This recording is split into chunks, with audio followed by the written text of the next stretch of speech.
You ask Tiger to solve. This deals with linear equations with one unknown. The final result is x equals 90. Let's solve it step by step. Simplify the expression. Expand the parentheses. Simplify the arithmetic. Group all constants on the right side of the equation. Subtract 288 from both sides. Simplify the arithmetic.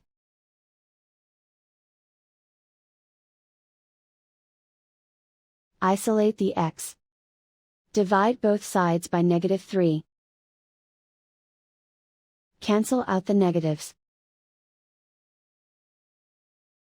Simplify the fraction.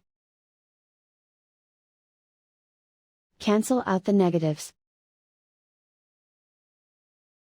Find the greatest common factor of the numerator and denominator.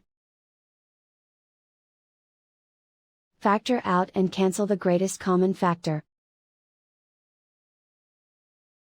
And so the final result is x equals 90.